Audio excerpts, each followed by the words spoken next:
tucano Beto Richa, manteve-se em silêncio nos últimos anos e agora começa a expor suas opiniões sobre o momento político paranaense e os acontecimentos dos últimos anos. Ex-governador, seja bem-vindo ao Diário do Sudoeste, e já começo lhe conversando com o senhor sobre o atual momento do PSDB. Né? O senhor percorreu o estado com as prévias do partido. O senhor esteve em Francisco Beltrão quando houve o anúncio do apoio à candidatura do Eduardo Leite, governador do Rio Grande do Sul, para as prévias tucanas, que começaram no domingo passado. Como que o senhor faz uma análise dessa caminhada pelo estado? Bom, quero cumprimentar você, Marcilei, dizer que é uma alegria muito grande, um prazer dessa oportunidade de estar mais uma vez aqui no Diário do Sudoeste, onde eu estive por inúmeras vezes. Né? É um prazer muito grande estar aqui e voltar a essa acolhedora região, essa cidade que sempre me recebeu com muito carinho. Tinha aqui muitos amigos, fizemos boas parcerias, sobretudo com o prefeito Zuc. Estão aí o grande volume de investimentos, obras e programas que garantem desenvolvimento para Pato Branco e vida melhor às famílias dessa importante cidade. Em relação ao PSDB, eu, como você disse no início, me recolhi, eu me auto-exilei, depois de tudo que armaram contra mim, uma perseguição muito sórdida, rasteira, violenta. Fui cuidar da minha vida, da minha família e da minha defesa, né? Até para esquecerem um pouquinho de mim e me darem sossego. Eu adotei o silêncio para ter paz. E agora resolvi andar. E nesse ano me deparei agora com as prévias do PSDB também, mas eu não corri o estado, né? Eu nem sou presidente mais do PSDB, eu voto apenas como filiado. Nem tem peso o meu voto hoje nas prévias que vão escolher o candidato do PSDB à presidência da República. O que eu fiz? Fui convidado, recebi o João Dória em Curitiba, o prefeito Kleber chamou aqui, já tinha recebido em Curitiba também o Eduardo Leite. O Kleber chamou aqui em Francisco Beltrão, que é o nosso prefeito do PSDB, o governador Eduardo Leite, do Rio Grande do Sul, recebemos aqui também, e passado um mês, eu recebi, muitos deputados estavam viajando, era fim de semana, eu recebi o Arthur Vigílio também, os 3 candidatos que estão nessa disputa. Percorrer o estado eu não percorri fazendo prévias não, né? Agora, aqui em Beltrão saiu uma nota oficial em apoio ao Eduardo Leite, né? Foi assim uma coisa de momento, e muitas pessoas, eu tenho visto, lideranças do partido, optaram pelo João Dória, né? A juventude do PSDB, por exemplo, desde o início já está com o João Dória. O que eu quero dizer, qualquer que seja o candidato escolhido, o PSDB estará bem atendido.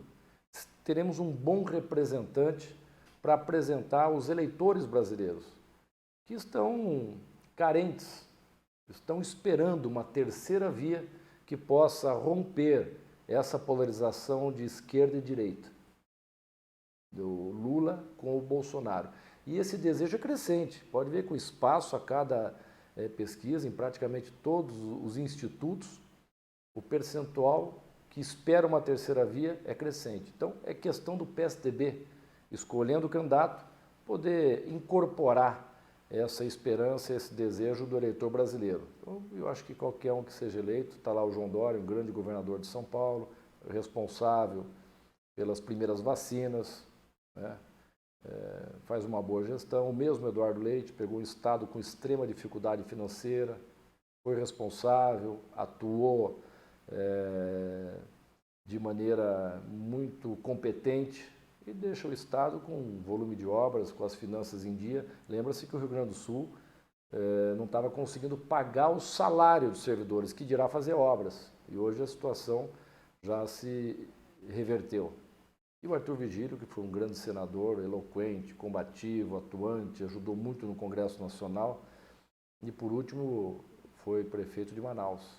Então, esperar. O importante é que o partido saia unido, que haja um confronto de ideias, de propostas, mas no campo das ideias, que não vá para o campo pessoal, porque é fundamental que, passadas as prévias, os 2 derrotados, o vitorioso, estejam unidos em torno de um mesmo projeto, para que o PSDB passe a ter chance nessa disputa. senhor comentou que conversou com os 3 postulantes, então, a essa vaga, Sim. a concorrer à presidência da República. Nessas conversas, qual é o desejo deles também de uma atuação do senhor mais presente? É uma possibilidade também no seu nome para as eleições do ano que vem? Eles pediram apoio, principalmente sendo um e outro contando com a vitória, que eu possa atuar em ajuda a eles no ano que vem. E eu me disponho. Todos os candidatos do PSDB, em eleições anteriores, com exceção da última, foram vitoriosos no estado do Paraná. Eu ajudei em eleições do Fernando Henrique Cardoso, 2 eleições do José Serra, do Aécio, do Alckmin, e obviamente que estarei disposto de novo. Afinal de contas, eu confio no PSDB. Meu pai foi o fundador nacional deste partido, ao lado de outras figuras ilustres, que estiveram juntos nas grandes lutas democráticas pelas liberdades, grandes questões nacionais.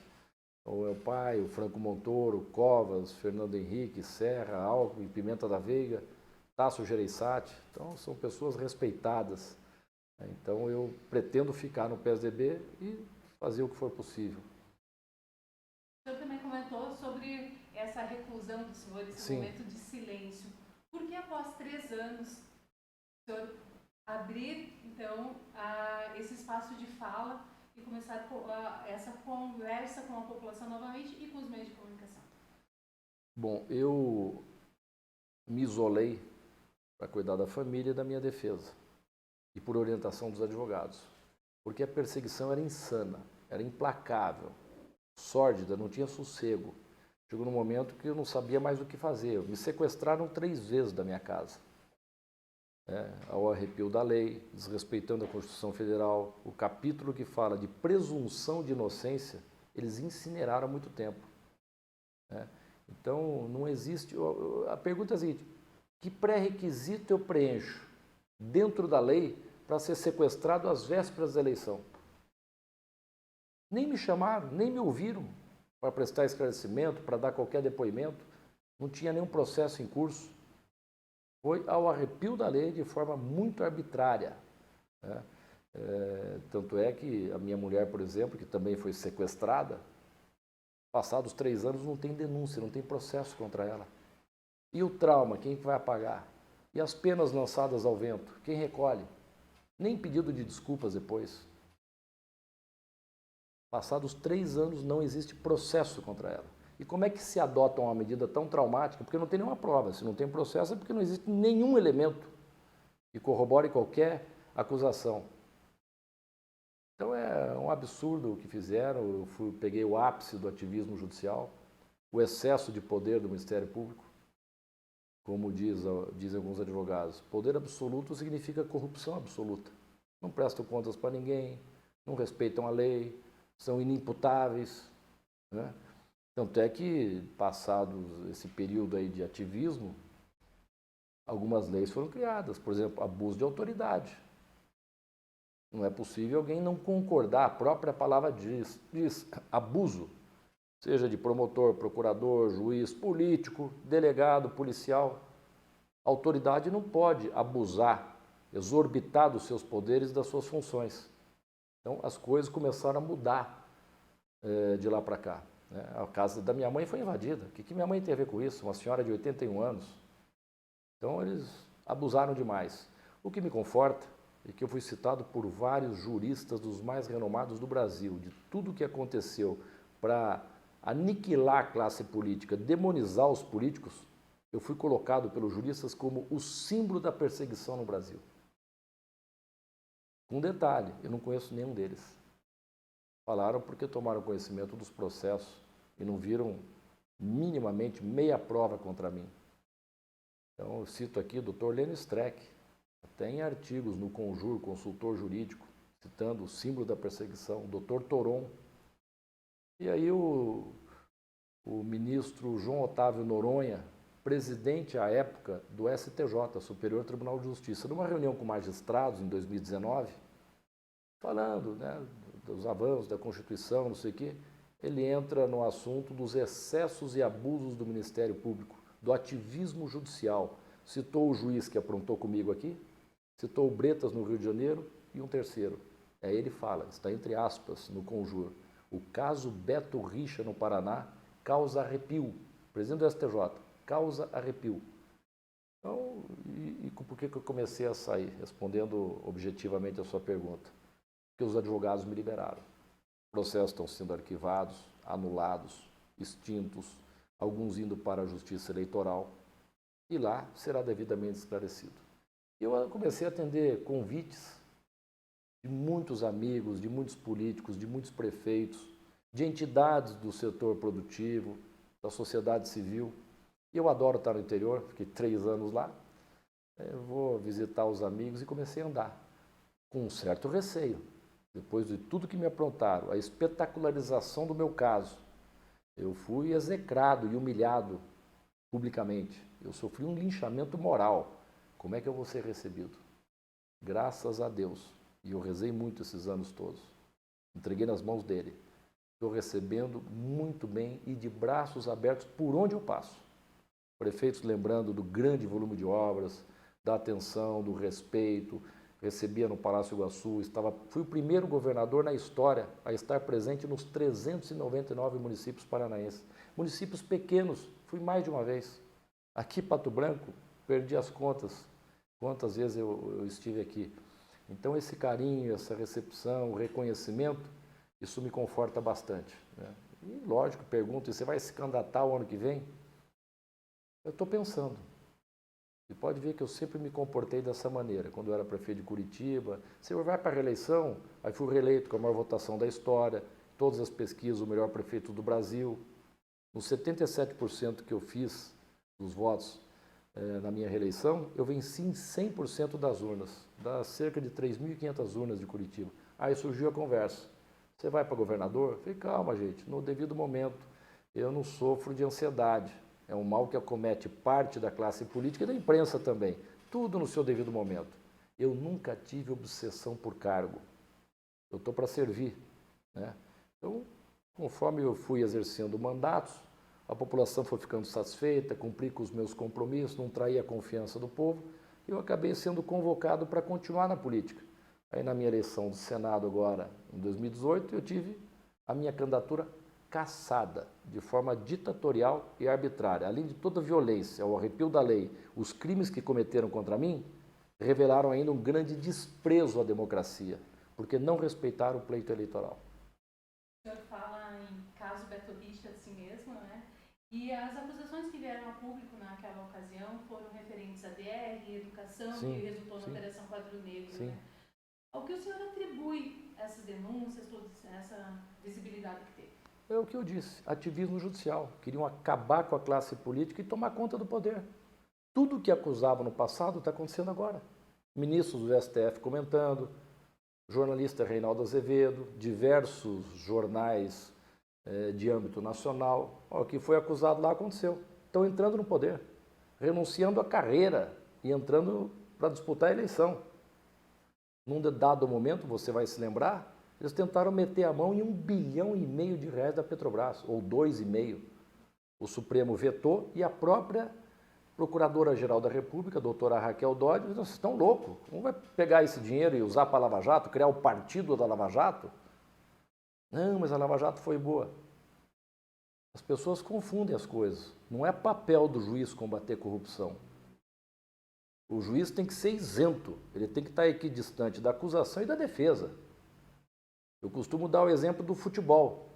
Não seria normal um juiz ir lá no vestiário e combinar o jogo com um time para derrotar o outro. Ó, se joga na área que eu vou dar pênalti, nós temos que derrotar o outro. Foi o que aconteceu.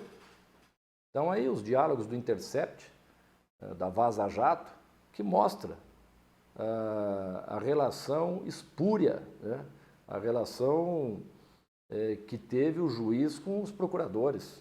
Isso é conluio, isso é crime, é contra a lei isso, né? Combinando todo o jogo para acabar com a classe política. Então, o que aconteceu foi isso. A Quadro Negro, eu recebi as denúncias, eu mandei para a Secretaria de Educação. A hora que reparamos que o volume de irregularidades era maior do que nós imaginávamos, tinha mais coisa, nós mandamos para a Polícia Especializada do Estado, NURSE. A hora que saiu o relatório, o meu gabinete mandou para o Ministério Público, para o Tribunal de Contas, para a Controladoria do Estado. Viraram o canhão para mim. Sabe o que acontecia muito? Prendiam as pessoas e faziam tortura psicológica. E a frase padrão, eu digo com tranquilidade porque eu tenho provas. A frase padrão era: entrega o GOV. Não adianta entregar empreiteiro, entregar diretor, entregar... Nós queremos o GOV. A frase padrão é: entrega o GOV. Isso é crime. Quem fez isso comigo tinha que estar preso. Né? Delação que fala lá, acordo, condição, entregar mídias originais sem edição. Entregar um pendrive. Pendrive não é mídia original. Você gravou com o celular, tem que entregar o celular, tem que entregar o gravador. Editado, pensado uma frase fora de contexto. Polícia Científica já fez a perícia, está adulterado. Então, é um absurdo o que eles fizeram. Eu falo com tranquilidade porque eu tenho provas de tudo que eu estou dizendo. Então, foi um horror o que fizeram. Pedágio. Você tem noção quantos quilômetros de duplicação o governo que me antecedeu em 8 anos fez no Paraná? Todo o anel de integração, todas as rodovias do pedágio. Zero. Zero. Ainda tirou do contrato a obrigação de duplicações da 277 no oeste do Paraná. Quantas pessoas morreram por essa irresponsabilidade? Se você olhar o que eu falei na campanha de 2010, chega de enganação ao povo do Paraná. É recorrente esse assunto pedágio. Toda eleição, pedágio baixa ou acaba? Nem uma coisa nem outra. Baixavam, 2 vezes aconteceu, a tarifa de pedágio na época de eleição, para ter a simpatia dos eleitores, passava a eleição, recompunha a tarifa, e as empresas com ações contra o Estado, lucro cessante e tudo mais, ações bilionárias. Falei, vamos acabar com isso, tratar com responsabilidade e a seriedade que o assunto merece. Pode checar, debates eleitorais e quantas vezes eu falei em entrevistas. Não fiz diferente como governador. Vamos retomar, exigir das concessionárias, fazendo prevalecer o interesse público, a duplicação das rodovias que está paralisada há 8 anos. Só olhar o Paraná.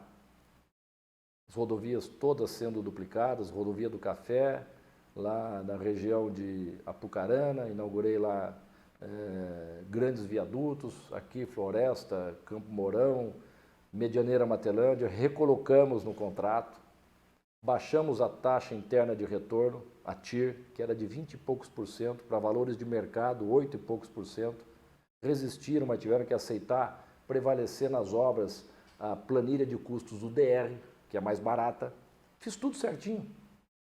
Agora apareceu um procurador, maluco total, que já foi afastado da Lava Jato há 1 ano e meio, entrou no Ministério Público, obsessão é pedágio, e agora, há cerca de 2 meses, o Conselho Nacional do Ministério Público pediu a demissão desse sujeito. Ele que aprontou, ele que armou tudo contra mim. Mais uma que ainda não é público. 20 e poucas testemunhas de acusação arroladas pelo Ministério Público na questão do pedágio. Diretores de concessionários. Pergunta para as testemunhas. O Beto Richa pediu uma coisa para vocês? Não. Ele insinuou? Nunca. Vocês ofereceram? Também não. Nunca tivemos contato com ele. E me sequestraram no pedágio também.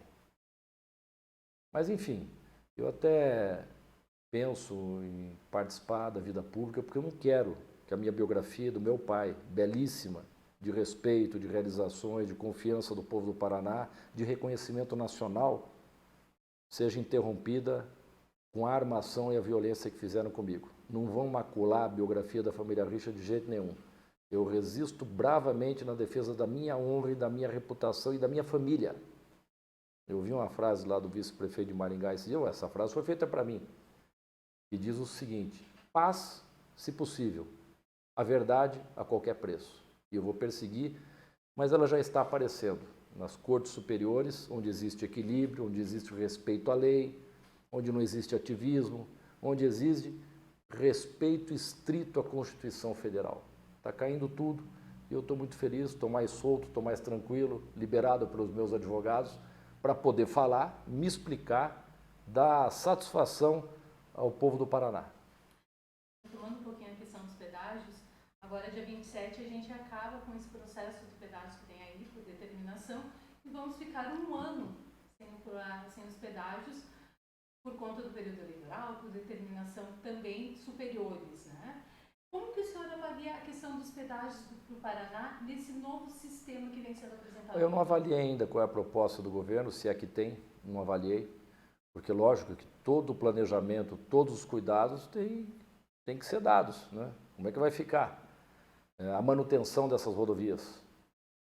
Ouvi alguns veículos da imprensa, porque eu não tenho contato nenhum com o atual governo, nenhum, que teria aí um emergencial para cuidar da manutenção dessas rodovias. O serviço de atendimento, né? Imagina as rodovias, né, com fluxo de veículos, fluxo pesado de caminhões, toma um caminhão, você vai ter guincho, você vai ter atendimento, você vai ter socorro médico, isso tudo tem hoje. Então eu não vou fazer a avaliação porque eu não conheci a proposta, se é que existe, do governo para essa situação. Eu sei que tinha uma proposta ruim do governo federal, tentaram impor de qualquer forma. O primeiro responsável que reagiu a essa proposta, que era muito ruim para o Estado, foi o deputado Romanelli. Depois, os deputados todos, até fechar 100% da Assembleia, reagiram. Começaram a fazer audiências públicas. Os setores organizados, setores produtivos do Paraná, aderiram a essa proposta. Então, começou assim a reação à proposta que não era boa. E não sei se vão manter, por causa da reação da sociedade paranaense, esta proposta, ou se vão voltar atrás depois. Tenho minhas dúvidas. Governador Beto Richa, muito obrigado por ter aceito o convite do Diário do Sudeste. Eu que agradeço a gentil oportunidade de mais uma vez estar aqui conversando com vocês.